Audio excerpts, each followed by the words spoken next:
Komið sæl og verið velkomin í podcast þátt.is. Við erum í landsleikjahléi og þetta annar þátturinn svo sem í landsleikjahléi og við höfum á síðunni, ég nota við mjög frjálslega, höfum verið að greina svolítið ársreikninga Liverpool og hinna toppleiðinni deildinni undanfarið og ég held að þessi þáttur allavega í byrjun eftir að einkenna svolítið að þeirra umfjöllun og til þess að fara yfir það meistarinn sjálfur, Eyþór mættur, sæll Eyþór minn. Sælir. Og velkomin til leiks. Takk fyrir það. Magnús, þú ert mættur aftur. Já. Og við ákváðum í dag að leyfa Steina að vera með núna. Er þetta að valla að gauðra með okkur eina mín? Já, ég veit ekki alveg hvernig það fer. Það var rosa vinalegt síðan, sko. Steini minn, ertu ekki feginn samt að fá að vera með? Nei, eiginlega ekki. Allt í lagi, bless. Jú, það var gott að fá að koma aftur.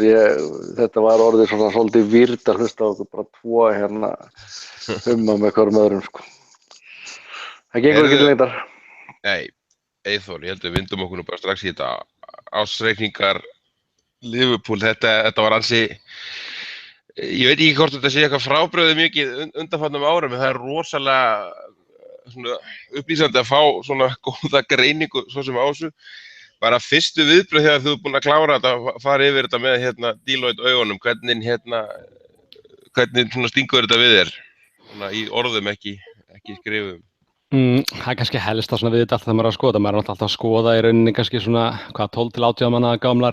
tölur, þannig þá færir maður svolítið mikið kannski að horfa líka til hvernig staðan í dag, af því að við náttúrulega erum að horfa á, eins og því ég var að skoða launatölun og annað, þá náttúrulega maður að horfa á hvernig staðan akkurat þarna í lok tímabilsins 2015-16. En kannski það sem stakk mann kannski helst, kannski sérstaklega varðandi seinni pistilinn þegar maður var að bera sig sama við þessu samkeppnisaðila innan Englands, það var náttúrulega þetta hrikalega forskot sem Manchester United með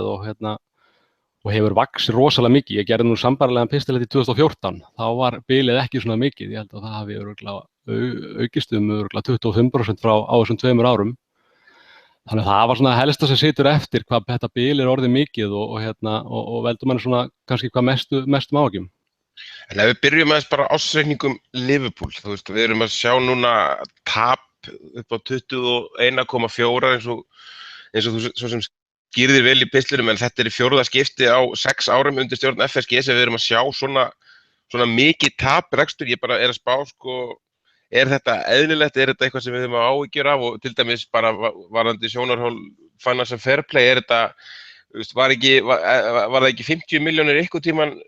cut-off pointi þar, er ég alveg út á túni með að það er ekki þessar tölur sem við höfum að vera að horfa í, hvað veltu varðar, sko. Við erum að tala tap núna på 21 sem var, sko, 3 ári í röð, 40 til 50 milljónir, fyrstu árið þeirra. Jú, og sko þeir horfa á, Financial Fair Play horfir á, segir að þú meir ekki skila ákveð miklu tapi yfir 3 ára tímabeldi að síðan, en svo er einhver reikniformúlana hjá þeim að þú mátt draga frá svona ákveðin kostnað eins og það skiptum þjálfara og einhvern kostnað sem fer í við að byggja upp æfingasvæði eða vallarmál og annað slíkt, sko. Þannig að það er ekki beint bara að horfa á ásetningi sem slíkan, heldur eru svona ákveðin aðrir faktorar sem koma þarna inn í. En okkur, þetta er ekkert sem við höfum kannski hvað rekstur félagsins varðar út, þeir náttúrulega taka við í gjaldþrota, við höfum kannski ekki verið að horfa óðbóðslega mikið í þetta svona, og hafa ágjörð af því, sko. Nei, því að ég skoðaði nú ásetningar hjá öllum þessum félögum, þessum top 6 félögum að segja, og meiri hlutin af þeim. Ég held að það hafi bara verið í rauninni United og Liverpool sem skiluðu hagnaði þarna 2014-15. Flest önnur hafa verið meira og minni í tapi, öll þessi 5 eða 6 tímabil sem ég tók sérstaklega til skoðunar. Fyrir utan reynda Tottenham, þeir eru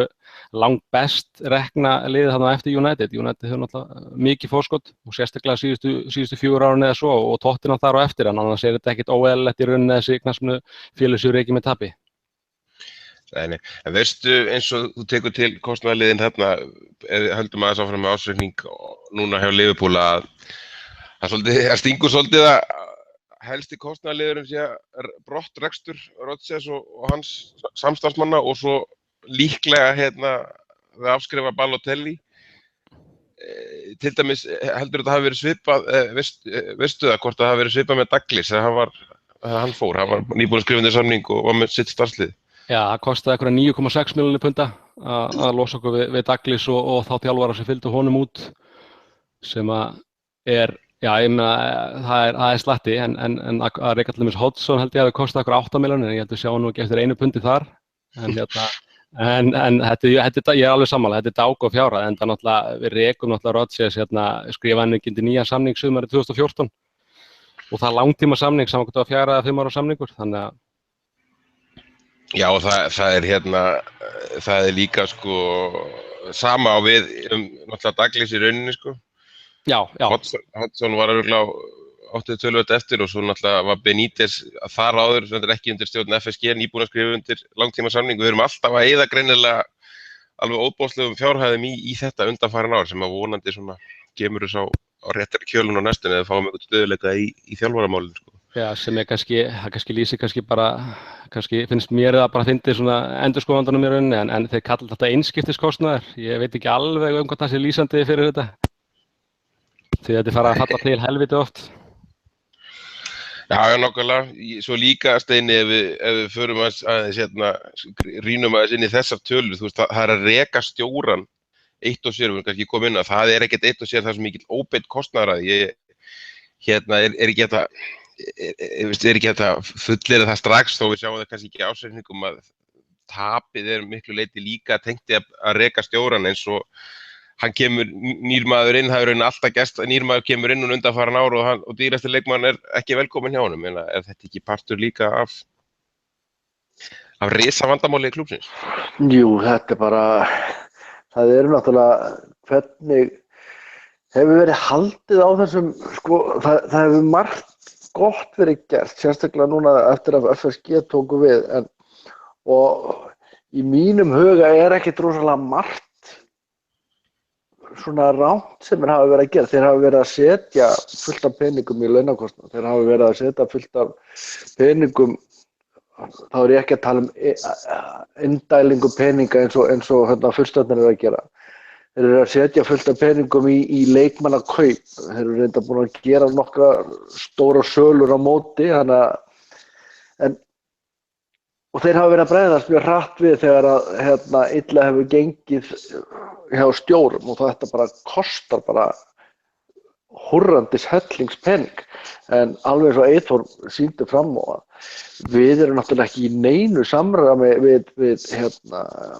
oft er talað um að launakostnaðurinn eigi að sýna og svona reflekta stöðu í deild. Við erum bara ekkert á því leveli og þeir virðast vera að eyða fullt af pening og þeir sögðust reyndar alltaf strúktúra betur þessi laun þegar þeir kom inn. En þeir eru að borga fullt í laun og það er bara ekki að skila sér í árangurinn á vellinum. Þannig að ég hef margoft tuggið þetta í þessum podcast-þáttum okkar og þreytist ekkert að því. Það eru bara ákvarðanir sem að þessi stjórar okkar hafa verið að taka í leikmannakaupum og leikmannamarkaðnum, bæði sem að snýra kaupverði, magnkaupum og launakostnaði sem að er bara búið að vera fatalt. Og ég vil meira segja bara meina það sem að FSG hafa gert mest rangt af öllu, hvað þeir hafa treyst þessum stjórum vel og kannski ólengjast. Já, þetta er vonandi eitthvað sem við sjáum töluverða bæting á núna á næstunni, en eins og við komum inn á daginn og þessi pistill Maggi kemur svo flott inn á er að Liverpool, ég kannski beini þessu líka þér eftir eftir að Liverpool er núna í 9. sæti á þessum lista Deloitte Money League, veist, hvað þýðir þetta? Og erum við séns til að fara ofar á þessum lista haldið, hvernig horfir þetta við? Mér finnst náttúrulega ástæða til þess að þakka Eyþóri fyrir þessa ótrúlega vinnu maður. Þetta er bara magnað og gaman að geta bara stiklað stóru þessa hluti. Mér finnst náttúrulega bara rosalega sammála þessum samantetta þáttum sem hann Eyþóri verið að tala um, áður kannski fyrir að tala um Money-líkið. Það náttúrulega er eins og hann segir að þeir eru ekkert að gambla í sjálfu sér sko. Og það er auðvitað kannski maður skoðar með United, það þýðir ekkert að reyna að velta því fyrir sér og þeir hafa náttúrulega öðlast alheimsstöðu og þeim tókst meira sér að gera það meðan við vorum betur en þeir í fótbolta. Að við lentum á eftir þar og núna United er komið langt og undan að manni sýnist með öllum liðum í heimi fyrir utan kannski spænsku risana 2. En það sem ég finnst náttúrulega kannski draga fram pistilinn hjá Eyþóri að þetta ábyrgur rekstur á félaginu myndi maður halda og það bara spurningin í rauninni finnst mér sko, hvort það er eitthvað sem að við getum verið sáttir við í rauninni og þegar við förum að skoða það að inn í þessu erum við til dæmis að selja 2 af okkar bestu leikmönnum en erum samt kannski ekki heldur betur staddir, segir líka það að það er kannski einhvers staðar ennþá einhver pottur brotinn sem að sennilega tengist einmitt auglýsingatekjum og aðgangum með sölun og því öllu. Þannig að ég held að sé bara þessi pistill einhvern veginn setur upp og ég held að það verið fyrri pistilinn sem við þurfum að tala það að þeir einhvern veginn eru nú þegar búnir að tryggja sína fjárfestingu og þeir munu selja klúbbinn fyrir það var ekki komið milljarður punda og talað að þeir myndu selja klúbbinn á þannig að þeir eru nú þegar búin að eitthvað margfalda það sem þeir hafa lagt inn í þetta og það er kannski það sem að mér finnst þetta einmitt draga svo geðveikt fram að þessi ábyrga fjármálastjórnun eða hvernig við orða það að öðru leyti heldur en þessum launaþætti sem að komið svolítið óvart. Money League höfum við svolítið staðið í stað og það kom mér svolítið óvart einhvern veginn bara gegnum tíðina, ég held einhvern veginn að önnur lið myndu nú kannski komast upp fyrir okkur en það sem Money League finnst mér alltaf sanna mér og meira er náttúrulega bara það að munurinn hjá þessum toppliðum í hvað heitir þetta, financial deildinni þarna, toppliðin eru bara einhvern veginn að rífa sig meira og meira frá finnst mér, þannig að þetta virðist bara vera einhvern veginn sömu 10 liðin sem að hirða þetta allt og það er náttúrulega verið inn í magnað United sé búið að fara fram úr Barcelona og Real ef maður til dæmis skoðar skiptingu sjónvarpstekna á Spáni sko, þar sem að þau fá meira og minna allar sjónvarpstekjurnar sko. Þannig að ég held að líka svo ég vísa aftur í texta sem ég hugsa flestir hafi lesið það er auðvitað til dæmis sláandi í fyrra Steini talaði launaseðil en við séum að lenda í 8. sæti í fyrra með þennan launaseðil og fáið fyrir okkur lið sem er eða miklu minna og það er aftur vísa í hérna pistil sem er svona góður að þetta er auðvitað bara það sem við kannski talað áður í podcastum að ef við lendum í 4. sæti í vor þá held ég að klúbburinn allan hátt sé eitthvað á þeim staðnum að ættum að geta séð meira innstreymi af tekjum og meiri þá vantarlega trestu við því að það verði kannski aðeins meira hlutfall af tekjum þeirra á næsta ári fari í leikmannakaup því það verður aldrei verið lægra heldur en í sumar með upplýsingarnar sem Eyþór gaf okkur þá vorum við bara frekar lágir og sérstaklega og lægst af þessum stóra liðum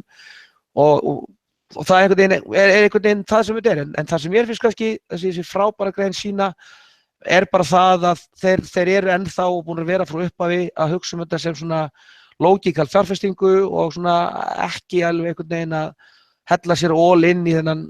þetta getum við kallað þann vitleysingamarkað eða hvað maður kalla það sem er í þessari ensku deild sem að sennilega þarf til þess að við verðum oftar og fastar að keppa fyrstu sætin. En er ekki bara 3 lið á þeim markaði svona tæknilega séð? Ég held að allavega með það sem ég lesið út úr gögnum hans Eyþórs og þá allavega eru City, náttúrulega það eru þetta þeir sem að kannski hafa verið að dempa sér harðast inn í þann markað og kannski að einhverjum á Chelsea því að fanbaseinn þar hjá City og Chelsea er náttúrulega minni en okkar og ég er ekki að tala endilega illum þá, það er bara að þeir eru ekki að ákveða förum út og splössum hérna einhverju kassi í svona alheimsstjörnur og búum einhvern veginn til og tökum smá gambúl. Það er bara ekki þeir og það er bara, það er ekki þetta að segja, bara þetta eru meiri aðstæðnir því þeir eiga klubbinn og er á þeim stað en einmitt eins og Eyþór líka talaði þetta, ég bara ekki lesið allan pistilinn held ég, að við erum að tala það sem Eyþór er að tala sko, að þetta sé kannski klubbur sem er svolítið rekinn eins og sé búin verið meistaradeildinni í 5 ár en við erum búin að komast inn í 1 ár af síðustu 5 og það einhvern veginn vantar einhvern veginn þetta push sem að kemur yfir og auðvitað ef við viljum vera sanngjarnir þá er alveg viðbúið að ef ég ætti þetta fyrirtæki og ég væri að eyða þessum peningum í framkvæmdirnar á vellinum þá myndi ég hugsa, ok, ég verð aðeins svona ég verð að sýna hérna einhverja rátdeild meðan við erum að sjá hvað þessi völlur kemur út og hvað kemur út úr því það verðist að heppnast rosalega vel þannig að ef við lendum í 4. sæti þá bara treysti ég á það verði bara monster sumar en það sem kannski kemur mest á óvart í rauninni við lestum pistilinn, það er náttúrulega að þessar launatekjur og jafnvel þó við myndum taka þennan fórnarkostnað út fyrir þjálfarann þá virðustu vera að greiða mjög há laun og sennilega það bara vegna þess að ótrúlega satt, þá kannski erum við með svolítið að manni sýnist stóra leikmannahóp þó við séum ekki endilega með breiðan og góðan leikmannahóp, þá virðist vera að borga töluvert hærri laun. Þessi eins og lýsir stjórnun FSG á þessu og fjármálastjórnun og þá er þetta bara eiginlega nákvæmlega eins og þeir boðuðu. þeir boðuðu þetta bara self-sustainable klúbbur þegar þeir komu inn. Þeir ætluðu að reyna byggja upp varandi að auka tekjurnar, tekju innstreymið og stækka völlinn og þeir ætluðu að láta vera sjálfbæra. Þannig að þeir eru bara að gera það, nákvæmlega eins. Já, ég er sammála, ég held að Maggi hafi hitt algjörlega naglinn á höfuðið og það var akkurat því að draga fram í þessu pistli að þetta virðist ekkert vera þeirra stefna og eins og Steini kemur inn á leika núna að þeir hafa vissu leyti þeir keyptu líka klúbbinn, ég meina þeir hafa séð náttúrulega, fyrir utan náttúrulega að sjá frábært fjárfestingartækifæri þarna að þeir gátu í rauninni bara stolið klúbbnum eins og Higgs mætti nú hálfgrátandi í viðtalinu á sínu tíma og sagði að þetta væri bara rán. Ja, þú var hljómið svo hann sko. En þá held ég þetta sé líka, þeir hafa líka veðjað þá á að Financial Fair Play væri eitthvað plagg sem eitthvað væri varið í og það að byggja upp klúbb sem að gæti verið rekin á svona self-sustainable í rauninni, bara rekin á sínum eigin tekjum og án aðkomu eiganda væri eitthvað sem að væri vanlegt til árangurs og eins og sjáum við náttúrulega bara í dag að svo ekki bara því miður. Það er ennþá krafa, þessi reglur ennþá alveg í gildi þó það sé hægt að fara framhjá fyrir þá sem eiga andskotast nú að peningum en það er allavega í gildi þannig að félögin reka sig þannig að þau lenda ekki eins illa á hausnum, þetta rauninni skiptir ekkert stóru málin eða sjúkardæti liðin miklu máli en þetta náttúrulega þetta virðist vera bara að breikka bilið ef eitthvað á milli þessara liða, sérstaklega meistaradeildin sko. Já, þetta verður svona í rauninni til þess að lögfræðingarnir og endurskoðendurnir eða þeir sem koma að bókhaldinu hjá eins og Manchester City, þeir fá bara meira borga, þeir vinna bara yfirvinnu, bara hvernig á að koma þessu peningir inn í klúbbinn. Það meikar ekkert sens ef þið skoðu bara commercial value á Arsenal og Chelsea, þá meikar ekki sens að City sé svona hátt fyrir ofan þá eftir þetta stuttan tíma í top flight. Chelsea ætti alltaf að vera ofar heldur en þeir hafa náttúrulega bara samið við, var ekki bróður eigandans eða hvað hann var uppbyggingu öllu þessu svæði og fyrir utan það, þeir eru alltaf að segja þessu uppselta leikina sinna samt setið í öðru hverju sæti. Þannig að við vitum alveg að það er ekkit alveg að marka þessar tölur hjá Manchester City en þeir eru bara að koma peningunum þarna inn til þess að uppfylla þessi kröfur. Og það er það kannski nákvæmlega punkturinn minn einhvern veginn í þessu það, það verður, FSG verður aldrei, ég myndi aldrei segja að það verður slæmir eigendur, guð minn góður, það er alls ekki, þeir eru alveg búin að sanna sig að þeir hafa gert ákveðna hluti, en það sem er auðvitað bara núna einhvern veginn sem að, það er alveg komið í ljós og árangur liðsins hjá þeim er svo sögulega lélegast ef þú skoðar 5 eða 6 ára tímabil, þá har aldrei verið eins vondur árangur í deildinni frá því við fórum upp í úrvalsdeild, meira að segja þegar Súnes var ykkur 2 ár þá kom Evans, við höfum aldrei náð svona lélegum samtalsa árangri eins og síðustu 5 ár og það er eitthvað sem að verður einhvern veginn ekkert litið framhjá og það er það sem að mér finnst einhvern veginn bara við þurfum að sjá einhvern veginn núna að það er bara engin þolinmæði nokkur staðar hjá neinum Liverpool-manni að vera ekki topp 4 alltaf í þessari deild og það er auðvitað það sem að mér finnst þeir kannski pínlítið þurfa að svona velta fyrir sér sem verður bara fróðlegt að sjá í sumar vegna þess að það er nákvæmlega eins og við erum að lýsa þetta Financial Fair Play fór kannski alveg eins og við reiknuðum með þetta er þið bara eins og launatækið í bandarísku íþróttunum að ríkuliðin finna einhverja leiðir framhjá og það er einhvern veginn alltaf þannig gert ef að menn vilja hvað sé að breyta þessum reglum og beygja það er það bara gert og þetta gæti Liverpool það eins og allir aðrir, það er ekki málið þeirra hugsun er náttúrulega klárlega völlur nú er það farin í æfingu þeir eru svolítið svona eins og maður sem kaupir lélegt hús og svo er hann bara svolítið að byggja það upp, hann setur svo pott við það, kannski byggir hann bílskúr, lagar lóðina, skiptir eldhúsið, tekur bað og svo selur hann. Og það er einhvern veginn þannig sem maður velti fyrir sig núna, þeir eru konum með völlin í frábært stand, eftir næsta vetur, eftir 2 ár verða þeir komið með rosalega flotta æfingaðstöðu, þannig að þeir geta bara tekið þetta einbýlishús í Arnarnesinu sem var, orðið rikkað og með brotnar rúður og bara sagt, hefur gæjar, við erum bara að græja hérna upp þetta félag og það er kannski það sem ég var einmitt með í lasanum pistil þá fór ég að velta fyrir mér ok, nú ætla það að fara í æfingarsveiðið eru þeir ekki bara að búa til meira sale value á klúbbnum einhvern veginn, þeir geta bara svo kassjað inn út af hverju bara segja þeir ekki núna við erum komin á völlina, við ætlum að vera hérna áfram á Melwood í smá tíma eitthvað og bara kössum núna inn og förum all inn í það að bara gera bara alvöru allu að titlinum og græla bara hratt, skiljið. Ég veit alveg þeir eru hugsa um að byggja þetta upp til lengri tíma og það er bara allt í góðu lagi því að ég En okkur hafa ekki gert það í Boston þá, Maggi, til dæmis? Já, nákvæmlega, og þá ég ætla nákvæmlega sama ferli sem við gert þar, sko. Það er kannski nákvæmlega að fara að segja það líka, maður veit það ekkert alveg því það sem mér finnst einhvern veginn núna að það heldur ekkert gleyma fyrsta viðtalinu sem að okkar ágæti eigandi talaði það að menn myndu verða með bestu liðum Evrópu innan nokkur ára. Það er ekkert að gerast og það er ekkert útlit fyrir það einhvern veginn núna með leikmannahópinn okkar núna að við ætlum að fara að vinna meistaradeildina næsta ári einhvern veginn eins og þeir núna nema þeir setja þau eitthvað alveg input þannig að þeir voru náttúrulega algjörlega grænir þegar þeir kaupa þetta félag pottþétt eins og Eyþór segir átt að sjá því þarna var algjör stíl að fá þetta á þessu verði búin að ná fjárfestingu sinni tilbaka og þú núna langar mann bara, ég ekki að segja sjúkur þetta nú langar mann svolítið að sjá einhverja gauðra sem að bara, please bara látið því James Rodríguez orðróminn vera réttan að þeir séu bara komnir á þennan stað þú veist að við séum ekki að fara að kaupa með allir virðingu fyrir því einhvern af Burnley-leikmönnunum sem er búin að standa sig vel eða reyna að ná einhverjum Southampton-manni einum og sér heldur bara einhvern veginn að þeir taki þetta skref núna að fara bara meira í það vegna þess að þeir, þú veist, ef þeir myndu selja klúbbinn á morgun, ok, þeir myndu þakka það völlurinn, en eftir nokkur árið talað þetta sem ég líkur við, ekkert líkur við, ég vil verra tímabil sko í íþróttalegum úrslitum félagsins heldur en hjá Hicks og Gillette sko.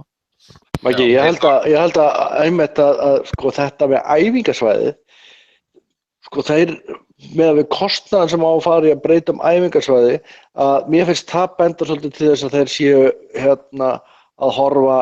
til framtíðar ekki að kassa út af því að það væri,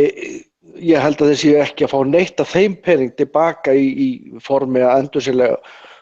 selja klubbinn aftur, að henda peningum í æfingasvæðið af því að Melwood er flott æfingasvæði, það væri frekar, ég held að menn séu að gera sér grein fyrir því og hafi nú reyndar alltaf gert það, að þeir fara ekkert mikið hærra eftir að þeir eru búin að laga völlinn sjálfan og auka tekjuinnstreymið af sjálfum svona leikdegi nema með góðum árangri. Það er bara eina sem að blífa núna að því að nýtt æfingasvæði, það verður bara kostnaður. Það er ekkert að fara að skila sér í auknu virði fyrir klúbbinn. Samt náttúrulega hefur það, umræðan hefur náttúrulega verið svo, og ég er ekkert að djóka með þessa líkingu einhvern veginn, ef það hefur náttúrulega verið umræða í rauninni í sjálfu sér ligguði fljótlega eftir að Húlíer opnaði í akademíuna þá sagði hann í framtíðinni þurfum við einhvern veginn að vera með klúbbinn alltaf á einum stað, Rafa var að tala um þetta líka og svo kemur núna þessi umræða upp aftur, eða það sé bara meinar einhvern veginn það að þá ertu svolítið bara komin með einhvern, bara húsið og garðinn á þeim þannig staðinn að allt sé á góðum stað. En við erum ennþá bara svolítið einhvern veginn að giska og mér varst einmitt fyrst til að segja þú sína það, þeir eru búin að vera ábyrgir og allt eftir því og einmitt svolítið farið eftir því sem þeir hafa verið að segja. En þú veist, það er alveg, við hljótum allir að sammála það, við endum utanum meistaradeildina í ár, þú veist, þá verður menn ekkert sérlega glaðir og þá þetta er bara, mínu viti, þú veist, þá er bara næsta tímabil bara algjört lykilatriði í því að menn fari ekki bara virkilega verða fúlir út í hvað er í gangi þarna líka skilji. Það er bara svolítið þannig að þeir verða bara núna með allir virðingu fyrir því að þú veist að þetta er ekki vondir eigendur og þeir eru búin að koma þessum velli og frábæran stað og þeir eru gaurar sem hafa náða svona, hvað sé að restore stability í klúbbnum einhvern veginn að þá bara vinnum einhverja fjandast titla og setjum gömlum svolítið sko. Eyþór, ef við horfum aðeins á Money League, Deloitte Money League, hvernig myndur þú til dæmis meta þetta Liverpool-lið núna eftir uppbyggingu sem það tekið? Heldur við séum líklega til að fara upp á við eða heldur að séu lið sem eru núna nálega til að ná okkur? Við verðum ekkert að tekjulega sé ekkert mjög langt á eftir, til dæmis Chelsea og Arsenal og nánast ég ekki sko Paris og það var alltaf ekki 2005 að þetta hafi breikkað aðeins, við erum utan meistaradeildina, hvernig metur möguleika Liverpool? Ég veit að veldur á meistaradeild en svona bara með það sem að byggja upp núna mótilega á liðinu. Við erum klárlega ekki að fara niður. Það er frekar langt í, ég held að Juventus er númer 10, ég held að þeir séu eitthvað 50 milljónum fyrir aftan okkur og Ítalía er náttúrulega bara já, þetta er náttúrulega bara dauð deild, þannig að tekjumöguleikarnir eru frekar takmarkaðir þar. Ég held að Dortmund sé svo númer 11 en þeir eru þá næst í 100 milljónum fyrir aftan okkur og þeir eru svona á svipuðu róli á Tottenham. Þannig að það er rosalega langt í næstu lið fyrir neðan okkur, þannig að ég sé alveg nú alveg fyrir mér að við verðum þarna áfram væntanlega í 9. sæti, en maður horfir náttúrulega aðeins til Arsenal, ég held að þeir séu með einhverju 50 milljón punda hærri veltu heldur við, en við erum samt sem áður með meira commercial value heldur þeir, við erum að fá meira inn í auglýsingatekjur heldur Arsenal, en þeir eru náttúrulega alveg að slátra okkur í matchday revenue, þannig maður horfir nú á það að ef við náum að enda í topp 4 á þessu tímabili og Arsenal verður utan topp 4 og svo náttúrulega sjáum við inn þá þessi 8. sæti koma inn í matchday revenue á næsta ári, þá svona myndi maður að vilja sjá að við erum talsvert nær þeim. Þetta náttúrulega alls ekki bara 8. sæti, sko. Það náttúrulega búið að taka völlin alveg þvílíkt í gegn líka, sko. Þeir eru að fá stuðningsmenn miklu fyrr inn á Anfield, og kannski ekki alveg inn á völlin, en það svo flott svæði núna hérna inni á bakvið, við Steini tóku nú alveg og góðan skrens á því núna í nóvember, þannig að ég þar séu líka fullt af tekjumöguleikum og var ekki verið að bæta við fullt af boxum líka svona þessum rándýru boxum, sko. Jú, ég las akkurat eitthvað þar að baki eins og hjá Chelsea, þetta þeir sem eru rosalega hlutast að mikið af þessum boxum, þeir letu breyta mikið hjá sér á sínum tíma og þessi box að gefa mikið mun meira af sér í tekjur og leikdegi heldur en nokkuð tímann fyrir sæti, sko. En hvað skýrir þennan rosalega mun á tekjuvexti? Til dæmis Liverpool núna búið að auglýsa auglýsingasamningin á fætur öðru og við vorum á þessu tímabili úrslitum Europa líka, ég man rétt, að þessu rekstrarári, sko, tekjuvöxturinn var 1,3%, meðan Manchester var 30,4% og þeir voru ekkert að gera merkilegri hluti á þessum tíma, sko. Er þetta bara eitthvað kynslóð af stuðningsmönnum Manchester sem farin að eiga peninga eða hvernig þetta? Er þetta 95 til 2005 árgangurinn að vaxa úr grassi eða hvernig? Já, maður spyr sig, þetta náttúrulega fyrst og fremst auglýsingatekjur og það búið að vera rosalegu vöxtur á þessu treyjusamningum eins og ég var að skoða. Já, ætla að segja það, en sko, Manchester búin að vera frá 92, sko, frábærir á hvað þessar auglýsingasamninga varðar í rauninni, sko. Já, algjörlega, en maður skoða bara vöxturinn hjá öllum þessum félögum af því að það nú flest af þessum stærstu félögum eru búin að tiltölulega nýbúnir að endurnýja sína treyjusamninga á meðan við erum bundnir í okkar til 2018 held ég og ég held þess að samningur sem Barcelona var að gera og tekur gildi held ég 2018 að hann sé upp á 100 milljónir á tímabili á meðan að Manchester að fá 75 milljónir á tímabili og við erum með okkar 25, þetta náttúrulega engar smá tölur. Já, þannig að við getum alveg vænst að Liverpool verði eitthvað stærri í kringu 70, eitthvað stærri þar, en allavega, sko. Já, svo það annað líka, ef maður skoðar eins og ég fór nú að skoða þessa 10 stærstu treyjusamninga í heiminum og þar Adidas og Nike, hver einustu félag með Adidas og Nike, svo allt í einu kemur Warrior hjá okkur ef við gerum náttúrulega upprunalega samninga við Warrior. Þannig að þeir ekki eitthvað tengdir þeim út í Ameríkumarkaði? Það eitthvað svo leiði, sko. Já, ég var rétt að þá hafa samt, þegar við höfum verið að skrifa undir þessa samninga, þá á þeim tímapunkti hafa þeir hoppað upp í efsta sæti. Já, hárrétt. Arsenal gerði samninga rétt og eftir okkur, ég held að þeir sé að fá 30 milljóna tímabili, þannig að við vorum alveg að gera í rauninni díl á markaðsvirði á þeim tíma, sko. Ég held að þannig eitthvað snert eitthvað sem ég nú svo sem komið inn á einhvern tímann í þessum pistlum sem maður upplifir mjög sterkt þegar maður fer út fyrir England eða Ísland. Það bara, ég er búin að vera á síðustu árum hef ég verið á flakki víðsvegar Evrópu og komið á alls konar hvamstanga í rauninni, ég meina, ef við lögum að tala svona, við erum að tala Budapest, við erum að tala Prag, við erum að koma á þessa staði og þú ferð þar inn í Intersport búðir, skilur, eða sportstarætt búðir, eitthvað sem stórum búðum og þú getur alveg gengið að því vísu, þú færð alla Adidas og Nike stimplana, þú færð City búninga, þú færð, þetta dót allt, skilur, en þú færð bara ekkert Liverpool búning og það myndi ekkert pæla í því ef maður myndi lenda í því á einhverjum einum stað, þetta bara viðvarandi ástand að þarna held ég að menn hafi gert ákveðið sjálfsmark sem bara, við erum ekkert að pæla í þessu, við getum farið í þessar ristal Liverpool búður og þetta eru fínir búningar að mörgu leyti og allt þetta því, en ég held einmitt að United sé náttúrulega klárlega búið að setja benchmarkið sem að Real Madrid hefur kannski verið alltaf stýra, þetta ekki vinsælustu treyjurnar sem við erum að tala og það bara svolítið þannig að við erum þarna ætluðum menn að stökkva eitthvað brand sem myndi ná í einhver stóru dæmin, en þannig að við Porto og Sevilla 4-5 mánuðir setna, þannig ég eiginlega alveg handviss það að menn munu til dæmis fara í alls konar svona pælingar upp á nýtt, þetta bara skiptir máli í nútíma fótbolta þegar Ella frænka fer til Benidorm og hún geti keypt Liverpool-búning. Ég hef alveg fengið hringingar frá svoleiðisstöðum sem bara svona, í lagi að keypa hérna Manchester? Nei, það ekki í lagi. Hún bara gerir það ekki, sendir mig pening, ég skal kaupa hún í Íslandi. Þið vitið, þetta skiptir allt einhverju svona pínulitlu máli og ég veit að þessum að tölurnar hjá Eyþóri síðan alltaf bara það hvað maður fyrir okkur sem að munum eftir United í þessum skugga okkar, það var alveg hræðilegt hversu langt eru konir fram úr öllum öðrum, þetta eru similar borgir, þetta verið með meiri sögu, en þarna hafa bara briljant businessmenn náð tökum á klúbbnum miklu fyrir en við og þetta náttúrulega búið til svona gullaldarlið akkurat þegar sjónvarpið var að sko tröllríða öllu, ef við höfum tekið Liverpool hérna frá 75 til 90 í beinni útsendingu í hverri viku, þá værum við kannski á öðrum stað, því að United auðvitað líka heppið með það að vera stóra lið akkurat þegar allir fara að kaupa sér áskipta fótbolt allt í einu. Ég held samt Maggi út úr öllum þessum pistli hjá þér, þarna sé komið bara nýjiri sem var komið til að vera, sko. Ég held að bara til heiður stóra húsa, sko, þá verður þetta bara alls konar Hvammstangar hér eftir sem við alla vinir mín á Hvammstanga afsökunar, það er dásamlega bæði. Herðu, það er samt, sko, málið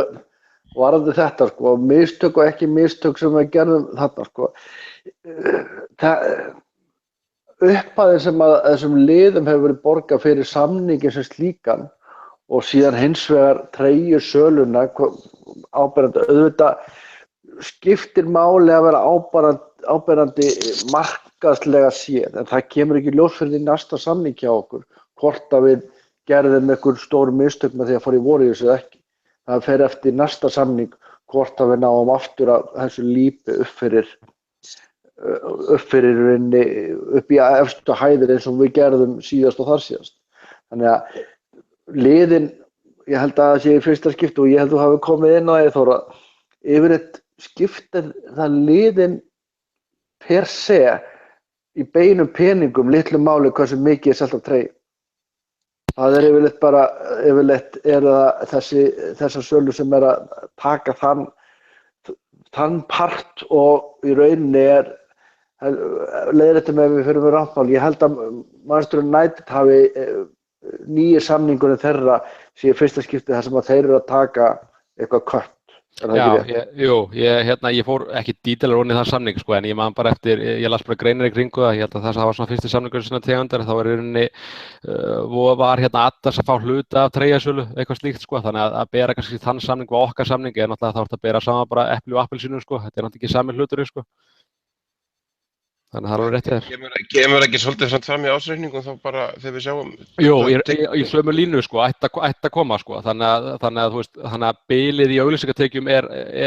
þetta, þannig að það sem er í auglýsingatekjum hjá okkur er ekki bara treyjusala eða ekki bara auglýsingasamningur við framleiðandann eða eitthvað slíkt, sko, heldur það náttúrulega líka að selja treyjur og annað slíkt, þannig að. Það er líka svolítið síðan að Standard Chartered var kom inn og hann var mjög stór á sínum tíma. Það er risa samningur sem þeir voru að gera með framan á treyjunum í Chevrolet. Þannig að árið sem að þessi nýju samningar eru að detta inn, að augljóslega er það rosalega stórt stökk upp á það. Dreifast það ekki sem þeir gerir nýjan samning? Er þetta ekki alltaf deilt á árin sem samningunum gildir til? Það kemur ekki inn sem ein summa? Jú, að sjálfsögðu gera það, en náttúrulega þegar þú ferð úr gömlum samningi sem var 15 milljónir pund á ári yfir í nýjan sem er 55 milljónir pund á ári, það segir sig sjálft og það er bara rosa stökk. Herðu, annar faktor í þessu sem að náttúrulega, eins og þú kemur inn á pistinum með Þór, 75% tilvika, ef ég man rétt, þá er það lið sem borgar mest laun að vinna deildina eða allavega topp 2. Liverpool er búin að borga, hvað voru að tala um, á 3. hæst á síðasta tímabili og undanfarin ár höfum við alltaf verið þarna í svona 5. sæti að minnstakosti. Já, ég tók held ég 7 ára aftur í tíman og þá erum við að meðtala að borga 4. hæstu launin, samt höfum við bara einu sinni verið í topp 4 á þessu tímabili og í fyrra borgum við 3. hæstu launin og vorum í 8. sæti. Þetta er náttúrulega alveg gengur í bága við þess að þeir sögðu að þeir vildu fara að sjá það sé greiddu í launakostnað myndu þau vilja sjá í framlagi leikmannar inn á vellinum. Þannig að erum við ekki núna undanfarin ár líka búin að sjá, núna fyrir INR, getum við ekki verið aðeins að sjá ástæðuna fyrir því að það er spurning hvort það sé ekki allt svona æðislegt sem hann hefur gert rekstrarlega, ég spyr sko, og eins við erum búin að skipta allt starfslið og ég held að það sé búið að skipta líka töluvert bara svona á skrifstofunni, þeir eru ekki alltaf að leita að þessu því að þetta er bara gjörsamlega öfugt við það sem þeir komu inn með FSG í upphafi, bara fullkomna andstæða með það sem þeir boðuðu. Algjörlega, ég hefði haldið að það sem þeir boðuðu ættu frekar að vera nær því sem að Tottenham er að gera í rauninni og þetta er bara alveg í andstöðu við það, en það er alveg rétt, maður spyr sig alveg, þetta fannst manni frekar svona skrítið múf að Janir var að fara, hann var náttúrulega svona allt múlið mann, hann var í rauninni bæði í commercial málunum og í að klára dílana og þannig maður spyr sig, manni þetta komur á óvart hvað við vorum að hækka rosalega í launum, þannig ég fór nú sérstaklega til þess að skoða hvaða leikmenn við höfum verið að kaupa nákvæmlega á þetta sumarið og hvaða leikmenn við höfum verið að losa okkur við og hvað var að svona skýra þetta mikla stökk í launakostnaði. Og Þetta er 42 milljónir punda og 25% stökk, það er ekkert smá milli ára. Sérstaklega út af því að þetta líka sko árið eftir meistaradeildarár sem það mér svo magnað, þetta við sem við gert þetta ár og seint. Nákvæmlega, og þetta kannski líka að þú spurðir með hann í upphafi hvað svona situm mest eftir að hafa verið að semja þennan pistil, þá það náttúrulega líka kannski þetta, því við vitum alveg hvernig FSG starfar og þá spyr maður sig hvað er búið að taka mikið til í rekstrinum í dag upp á hvaða svigrúm gefur þetta okkur fyrir sumarkaupin, af því að 69% er klárlega of hátt hlutfall af tekjum í launakostnað og þeir eru ekki bara að bæta ofan á það er alveg á hreinu. En er þetta ekki sem þá, þetta fyrir síðast ár, við erum búið að taka til, það var gert í fyrra sem alveg helling tekið til í þessu það ekki, alltaf sé ekki mjög líklega núna þessu tímabili miklu eðlilegra sko. Ég myndi ætla það sko, en á móti kemur ekki búið að semja aftur við Lallana, búið að semja aftur við Coutinho og eitthvað svoleiðis sko, en ég myndi ætla samt að út af þeim sölum sem við erum búin að fara í og þeir leikmennir sem búin að fara út að við ættum að sjá talsverða lækkun En í þessum, ef við tökum þetta örstuð saman, í þessum ársreikningi þá fara út Aspas, Coates, Lambert og Borini sem er nú ekki stóri pakkar og Sterling fer út af því að hann er ekki með nógu há laun sko, og fekk aldrei held í þennan samning sem að hækkaði laun í honum, það er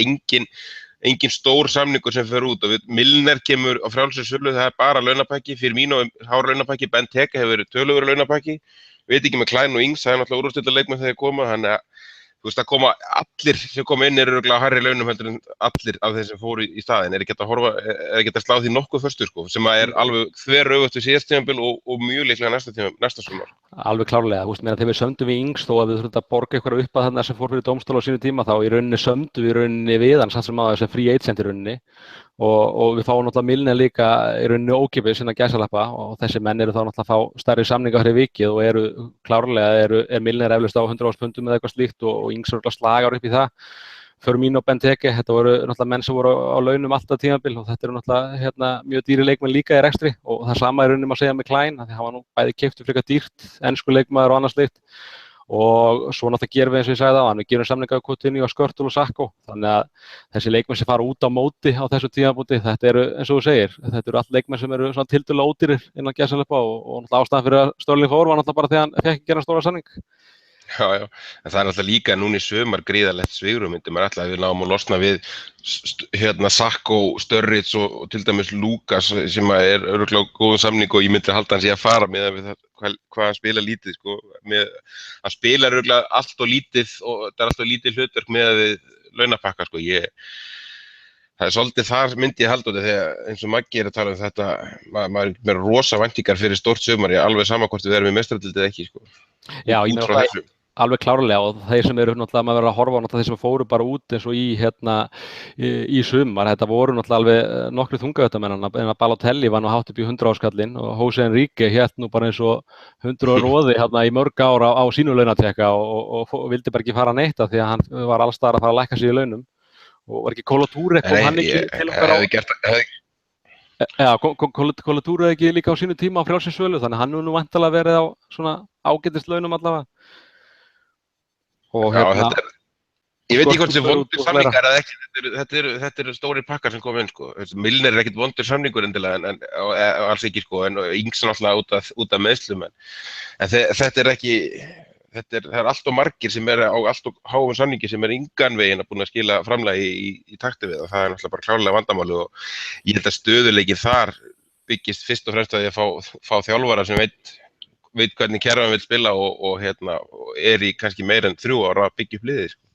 Algjörlega, þú veist, það er nú bara hálf vandræðalegt að vera að borga helmingi hærri laun en Tottenham og vera þetta langt fyrir neðan það og vera meira sér að greiða hærri laun heldur Manchester City og Arsenal og samt sitja í 8. setinu þegar að svo feta syngur, sko. En hvað, Steini, ef við lestum mína pistil og þessar tölur, myndirðu bara flokkum Liverpoolun undanfarin 8 ári, er hægt að flokka Liverpool á einhvern annan hátt heldur en selling club, sko, við erum búin að vera mótil hjá okkur þó að þeir hafi boðið annað og gera það ennþá, þú veist, meistaradeild, ég held að það skipti öllu máli bara næsta sumar, annars verður komin einhver sápápari kringum Coutinho eða er ég á villigötum? Já, mér finnst þú vera óttalega villigöndum. Selling Club, Selling Club í þeim skilningi að við seljum alltaf okkar bestu leikmenn. Hefur við ekki gert það bara nú undanfarin svona 8 ár? við klárlega í tilfelli Suárez. Þar erum við klárlega að selja okkar besta leikmenn. En við vitum líka alveg öll hvernig Það er saga bak við allt saman, sko. Sterling líka og Torres líka og Mascherano. Sko, Sterling flokkast ekki í mínum huga sem einn okkar bestu mönnum bara aldrei, ég bara neita að skrifa undir það. Verðum að þessa söluvara, hvernig svo orðað það skilur? Mér finnst það bara frábær sala, bara punktur, frábær sala. Suárez klárlega, en að flokka okkur sem selling club út af því að við seldum Suárez, mér finnst þú vera villigöndum með það. En hverjir? Ekki Leifur Steinn að klára? Jú, fyrirgeðu. Já, ég held að vera að meina fleiri leikmenn. Og ef þú ætlar að taka Torres inn í það líka, sko, þá finnst mér það bara enn og aftur bara frábær sala á sínum tíma, sko. Tökum Torres að steini. Torres, þegar þeir kaupa klúbbinni, að líka bara taka þann punkt, þegar FSG kaupir Liverpool, það reyndar sýnir líka af hverju þetta hefur tekið svona langa tíma held ég. Þeir kaupa Liverpool, þá selja Torres á 50 milljónir strax í fyrsta glugga, á bara greinleika undirliggjandi sem búið að vera að gerast áður en hann fór. Hann var okkar verðmætasti leikmaður þegar þeir kaupa klúbbin og þó eftir á hafi þetta verið mjög góð sala, en Babel fyrir líka, þetta eru 56 milljónir sem koma hann inn fyrsta gluggan, rest af hópnum sem ég tók saman, þetta var 33 manna hópur sem ég tók saman með úlingum og öllu, þeir fara næstu svona 3, 4, 5 árum á 50 milljónir. Rest af hópnum hjá Liverpool fóru á okkur 50 milljónir, sko, sem að þið keyptu. Sterling er ekki inn í þeirri tölu, þú veist, hann var náttúrulega 13 ára eða eitthvað þegar þetta er, sko.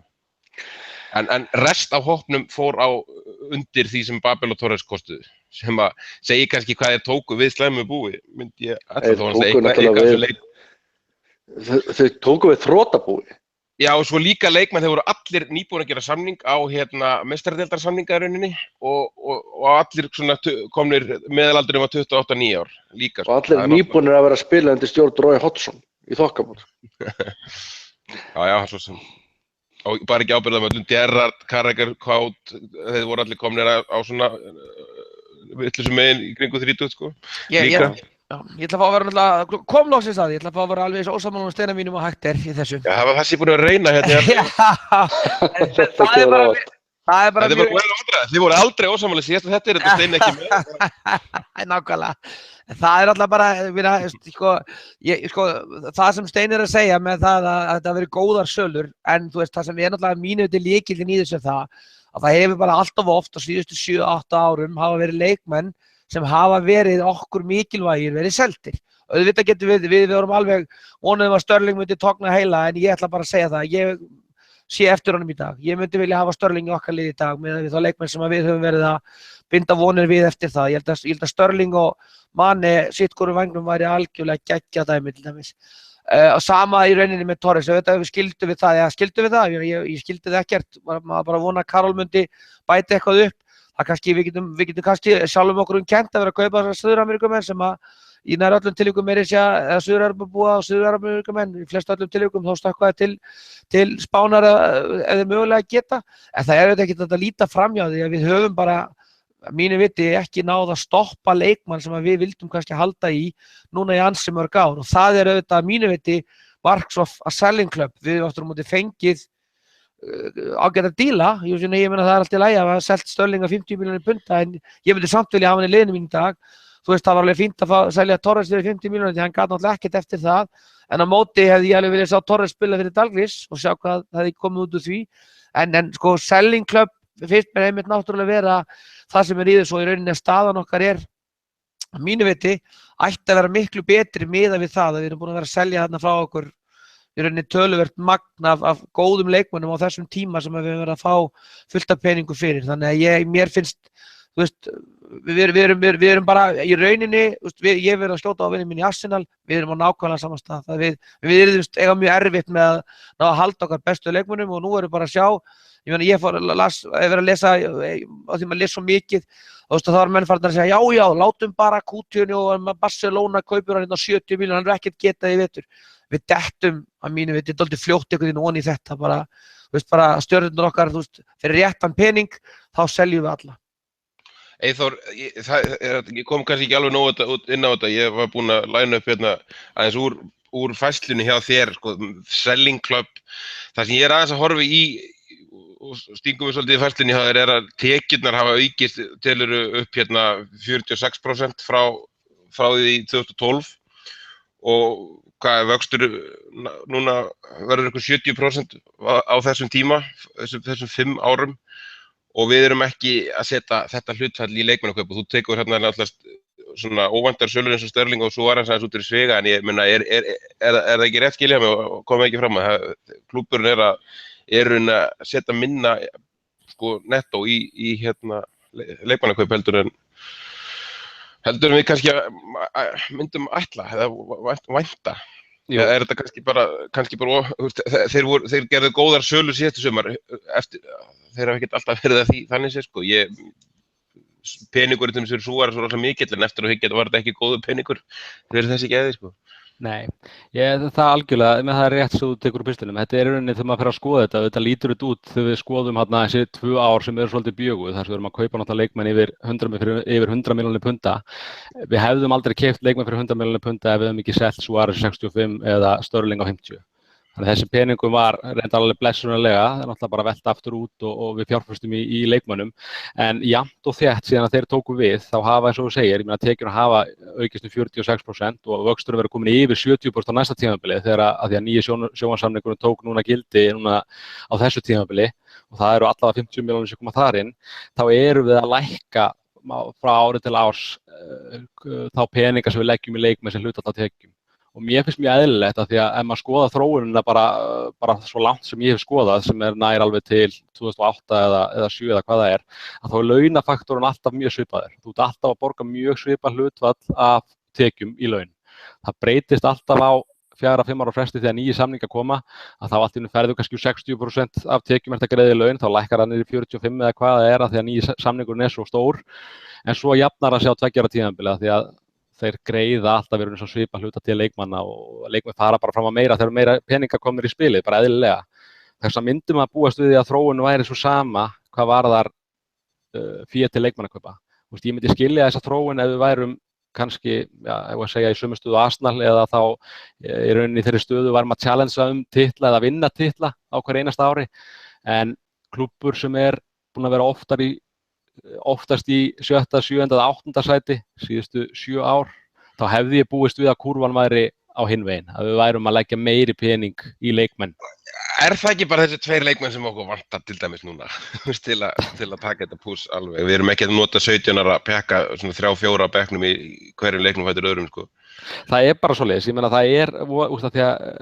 vantar oft eins og ég kom inn á í seinni pistilum mínum að það er oft svolítið erfitt kannski gagnrýna akkurat stöðun í dag út frá því sem við erum búin að gera kannski síðustu 2-3 ára því að við höfum verið að fjárfesta alltaf mikið í ungu leikmönnum sem við erum að bíða kannski eftir að fara að blómstra. Þannig að ef við kemumst í tímabilið í meistaradeildina núna og færum kannski að verða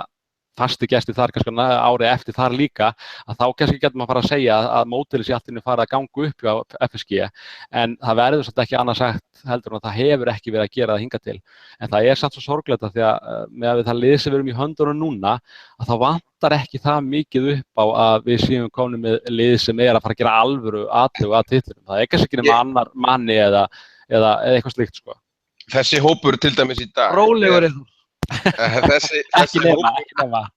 Þessi hópur í dag er líka miklu verðmætari heldur en við fáum þeir eru miklu betri aldri, meðalaldurinn er eitthvað stærri kring 24 ára svona, og 26 ára kannski byrjunliði, ég maður það ekki alveg, svona nokkuð nefn byrjunliði hjá okkur, það segir sér orðið sjálft og hérna þessi hópur fær aldrei á okkur 50 milljónir eða sko 106 eins og hópurinn sem tóku við, þetta er miklu verðmætara lið í dag, þannig að Ég er alveg sammála því, en svo er líka alltaf í þessu, það eru svo mörg spurningum ekki samt líka, þú veist, Emre Can, hann er hvor skrifið í hvor áttina ætlar hann að fara, ætlar hann að fara í þá áttina að það verði 50 milljóna punda maður eða ætlar hann að fara í þá áttina að hann fer á 15 milljónir? Já, en Emre Can í þessu tilviki var Christian Poulsen, 29 ára, sko, þú veist, er eitthvað álíka, sko. Já, Emre Can vinnur þann bara, ég held ekki allir. Nei, það er öll, við getum tekið alveg sammála, já. Tekið þetta svona, sko, alveg Kauter og Sismane sammála. eða eitthvað þannig sko. Algjörlega. En hérna, Steini, við höldum aðeins áfram, það sem slær mann óbúðslega kaupverð sem hlutfall af tekjum líka grafið hjá Eyþóri hérna, maður fær það bara á tilfinninguna eins og Manchester rekið núna, þetta bara, er það of mikið Hvort Manchester United, er það of mikið dómsdagsbá að halda þeir, og þá kannski með þessum sigurpappaliðum, þetta sé bara verið eins og Þýskaland, þetta bara yfirburðirnir fjárhagslegir verða bara eins og Bayern, sko, það ekkert langt að við fyrir, þeir kaupa Pogba og finna ekki fyrir, það bara, þeir hættu efna á öðrum með við það sem að Eyþór tekur fram og það er Zlatan inn í því og Rooney á sínum óbúðslega launapakka og Mkhitaryan sem við reyndum það var sumar kaupin hjá okkur ekki fyrir löngu, þeir taka hann bara svona með í afgang og efnilegasta markmann á Spáni, ég meina, er þetta ekki svolítið þróun sem bara stefnir í eina átt eða er ég ósvarsýnn? Nei, þetta er ágefni, það er ekki nokkuð spurning, ég meina það er alveg klárt mál að peningandi spila mjög stórt hlutverk hérna og Manchester United eru bara á algjöru bara sér á báti þegar það kemur að þessum og treystu Mourinho til að vera mættur leið. Það er eina sem að gefa mér smá vona, það er að Mourinho er þarna áfram og honum á eftir að takast að gera þarna eitthvað rjúkandi rúst en því miður þá nær hann ekki að klúðra fjármálunum bara til langs tíma en hann er að klúðra liðin eitthvað áfram en þetta félag, þetta fyrirtæki er náttúrulega bara fáránlega vel rekið og þessir gaurar sem að keyptu það og eru búin að láta það borga sig fyrir það og sjálft þeir náttúrulega bara sitja núna bara og telja peninga, það er ekki flókið, þetta er alveg bara, þetta er peningamaskína og öfugt við kannski hérna Chelsea og Manchester City sem hefur verið bara peninga innspýting, alveg bara massív mjög lengi, þannig að lið eins og Liverpool, Arsenal og Tottenham þó að þeir standi vel í dag og ég er ekki hissa á að Tottenham tæki fram úr Arsenal núna þegar að framleiða stundir en þeir verða bara með okkur í þessum hérna voða sáttir á baku tjöldin herðu við okkar klúbbur rekur sig og hérna stendur undir sér og við erum með en til að komast þarna í stóru bitana og stærstu sigrana ég hugsa að það verði bara endrum eins ég held að það verði ekkert að þessum þremur liðum hinum sem að komi til með að veita eitthvað verulega keppni til svona á hverju ári sko, þeir gætu skotist inn annars slagið. Ég er alveg sammála því, það sem þetta gerir líka sérstaklega þegar að þetta er orðið svo mikið batteri eins og United, að þetta margin for error er rosalega stórt, þeir geta keypt og endurnýja sinn leikmannahóp bara mörgusunum á meðan að við förum í gegnum, ef við skiptum stjóra og seljum nokkra leikmenn þá förum við í margra ára krísu að því við erum að byggja eitthvað upp og hérna losa þennan og hinn leikmenn sem er á háu launum og annars slíkt og taka okkur sölutaf sem er að svona koma illa við okkur kemur niður á eyðslu næstu ára og annars slíkt, þetta skiptir ekki máli á þeim. Þeir hefðu getað bætt við Pogba í viðbót og þá hefðu þeir þá fyrst hefðu þeir verið það lið sem var að eyða hlutfallslega mest. Þannig að þetta er náttúrulega, maður sér ekki annað heldur en bara á næstu árum þá verða þeir aftur komnir á toppinn. Ég hugsa hérna, okkar von, hún felst í því að við höldum okkar stað svona markaðslega og stærð svona á heimsvísu sem félag og við náum að stækka þessa treyjusamninga og auglýsingasamning framan á búningunum í samræmi við það sem að þessi stæðstulið hafi verið að gera undanfarið. Það gæti fleytt okkur þarna aðeins ofar heldur en hinliðin sem eru hérna, ekki að stækka mikið við sig þar. Og þetta er algjörlega fríkjað, en þetta algjörlega og líka bara það er svo mikilvægt núna að fara, við höfum bara ekki efni á því að vera utan meistaradeildina mikið lengur. Við erum búin að vera hann einu svona síðustu 7 árum sem bara ekki bóðilegt og við verðum að fara að ná þar aftur núna inn og það svo mikilvægt núna að ná í meistaraldarsæti núna í vor og fara að vera reglulegi gestir þarna og tala nú ekki að því að það ekki langt, við erum kannski að tala 2 ári viðbót þar til að við erum í rauninni loksins komnir með völl af sömu stærðargráðu og andstæðingarnir. Þetta Old Trafford náttúrulega mikið stærri en þá erum við komin með 58.000 manna völl sem bara sambarlegt þá við 61.000 hjá Arsenal. Já, og svæði sem að skila miklu meiri tekjum fyrir að taka allt í gegn hann, sko. Algjörlega. En haldið að það verði, já, það verður gaman að sjá hvort þið standa við að klára það strax. En ég svo sem, það svo sem litlu við að bæta, ég held að það sé alveg klárt mál að við erum, svo ég svo sem var að segja hérna áðan, að þá væri það þannig að ég væri bara, þú veist, mér finnst þetta hræðilega erfitt að United sé komið þetta langt á undan öllum öðrum liðum, því að þetta það bara þannig í nútíma fótbolta, það eru ríkustu liðin sem vinna flesta titlana og við þurfum einhvern veginn að komast á þann staðinn, sko. En það orðið gigantist gap á milli, alveg gigantist. Eitt að lokum strákar í þessu, Eyþór, við getum mörgulega tekið 2 til 3 tíma þáttum þessa pistla hjá þér. Þetta var áhugavert efni finnst mér, ég ætla að vona fleiri hafi gaman að þessu fjármála spjall okkar, en